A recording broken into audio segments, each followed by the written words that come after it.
college football, the college football standings released. And everybody has their own way of trying to, I guess, tell a story. Everybody could try to why Alabama is in, or why Texas is in, or, of course, Michigan, Washington unbeaten, and they're in. But so was Florida State. I had a bad feeling about this, and, Paul, I kind of sent a text to you about it when we had our group text late Saturday into Sunday. So they're done. They're out. And you can read all the reasons. I'll give you the floor, and we don't need you to, lose your job here, but go ahead. Well, the reason given by Boo Corrigan was that Florida State is a different team without Jordan Travis. So if I'm to believe that that's the real reason, the only reason that they had to keep Florida State out was the availability of one player. Because it's not about Brock Glenn, because Brock Glenn wouldn't play in the playoff game. And if the playoff game was next week and not a month from now, I could almost buy that justification as well, seeing as Tate Rodemaker didn't break his leg as well. He's in the concussion protocol and almost made it out to play the game this week, but just couldn't get in under the wire and wasn't ready. They won all their games. So if the only reason is Jordan Travis, then that's really not a reason, because you can dive into, yes, I know the quarterback's the most important position, but Georgia might be not in this thing at all because Brock Bowers and Ladd McConkey were banged up and not at full speed for Alabama. So Carson Beck was healthy, but not everybody around him was. So that's why you play games on the field, and this reeks of me too. They got down to the point where they had two Final Fours, one of them with Alabama in it and one of them with Florida State in it. And the question came, are we really going to leave the SEC out? And because Greg Sankey has done an excellent job of marketing his conference and throwing out these talking points, and it started from the minute that Jordan Travis laid there on the field with a broken leg. That's if you watching the game, watching any game, that was the buzz. Well, does Florida State, does this affect the College Football Playoff Committee, even if they go undefeated? Bill Hancock last week said, it's not about the four most deserving. It's been the four best. It's never been the four most deserving, even though that's a lie, because last year TCU was in. They were one of the four most deserving and won a game. Cincinnati got in. They were one of the four most deserving, but were they one of the four best? No, but they got in. There's lots of those teams like that. And this was, we're afraid of Greg Sankey and we are afraid of the SEC backlash. So this is what we're going to do. We can't keep the SEC out of this because they're grading this on history. And while the SEC is a great history in the playoff in any given year is not about what you did the year before or 10 years ago or 4 years ago or whatever. It's about now. And in this situation now, Alabama certainly has a playoff caliber resume, and they've got good wins, including one over the number one team in the country. But in the end, they lost to one of the other teams that was up for this with the same record as them. And this exact scenario should have been the bingo of the SEC's out. Sorry, well, this changes next year. But instead, Boo Corrigan can get there my heart goes out to Florida State. Well, I don't think anybody's heart would have had to go out to Alabama. Why did you make this decision?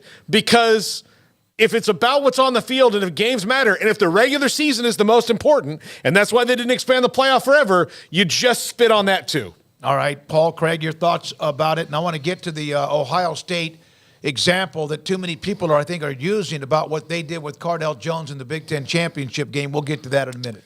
Yeah, I mean, I have a lot of thoughts, I think, like a lot of people do, and I think that more than one thing can be true at once. I think that you can say the committee got it right with the four best teams, but I also think you can believe that their decision was gutless. And the reason why it was gutless was because I saw somebody, the real tough decision was to put the team that wasn't undefeated in there. No, the easy decision was to put Alabama and the SEC in the playoff. That was the easy decision. And it was especially an easy decision given this is the last year you're going to have to do it this way. So there is no, your precedent doesn't matter. What's happened before doesn't matter. What happens next doesn't matter because the 14 playoff is over. I think it was a really terrible look for college football. That's what I think most of all. More than who was more deserving or what this should have been or what that should have been. I just think it's a terrible look for college football. I think it is a wonderful sport. I think it's very clear that it is mutating in a way that's not going to sit well with everybody, and it's going to look drastically different over the coming years. But whatever that ends up looking like, I think it just does a disservice to its fans every single year with this charade of a freaking playoff committee and this stupid-ass playoff. This playoff is so dumb. I mean, the 4-team cannot go soon enough. I understand, 12 teams not going to be any better. I beg to differ. I think it will be better. I don't think it's going to result in, Iowa State winning national championships. I think it's pretty clear the writing on the wall of who's in and who's out as far as the ability to compete in an expanded playoff year in and year out. And it's going to be the same teams that are always at the end of the road when it's the 4-team playoff, and 95% of the teams are at the end of the road when it was a 2-team deal. So not really anything is changing there. It's just that there's more participants to feel like they have a chance whether they really do or not. But this 4-team thing is not it. And I cannot believe I actually saw people up until last week arguing for keeping the 4-team playoff. I mean, it is a joke that we're letting a group of freaking people who have interest in this and the outcome, and the networks who have major interest in the financials of all this, they're the ones picking it. It's the only sport like this. It's the dumbest playoff in the world and the stupidest postseason in the world to determine a champion. And, there's no exact way to do it because it's just set up so differently than everything else. But I know one thing, the 4-team can move on along, and I will never miss this thing. This was the perfect way to close this on out because it just showed what a complete joke this has always been, what a political thing this has always been. And like I said, more than two things can be true at the same time. I do think they put the most competitive field together because I don't believe Florida State was going to be as competitive as Alabama will be in these games. I think you would agree with that, Paul. Yeah. I think everybody would agree with that. And I didn't know that they set out and they said it's the most deserving. But at other times, they've not shown that. They've shown that it is about winning the games. And I think that the one thing that they showed and the one thing that everybody can seemingly agree on is that college football just spit in the face of everybody who tried to parade the regular season as though it was the most special thing in the world, because they just threw middle fingers at the regular season over the weekend. And the regular season does not matter and is not as special as you seem to think in your mind or as it was back in the day.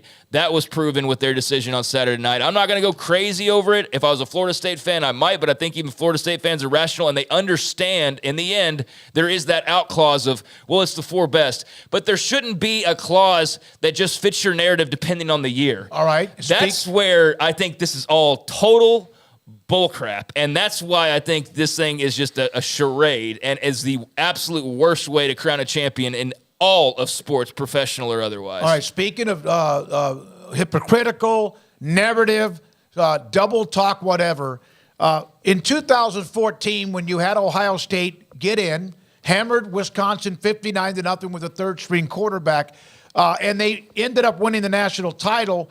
Baylor and TCU were left out. They didn't have a conference championship game. Eventually they did because we heard about a data point, right? Also, head-to-head then did not matter. But last week, Bill Hancock said, Boo Corrigan said, head-to-head matters. It doesn't matter when they played the game. So let me get to Cardell Jones in Ohio State to get to this year. Cardell Jones at Ohio State won the national title, so they validated being in the 4. That doesn't mean one or two teams outside of that could not have won the national championship that were also deserving. There was another discussion about who's the top-ranked group of 5 team, right? Liberty, unbeaten, or SMU. Great run. Rhett Lashley will join us today at 5.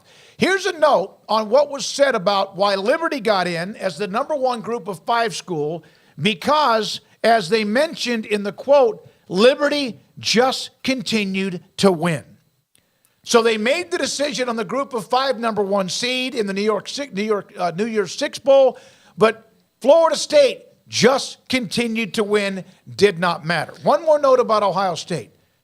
Everyone brings up the fact that they boat raced Wisconsin, and they did, and they won the national title.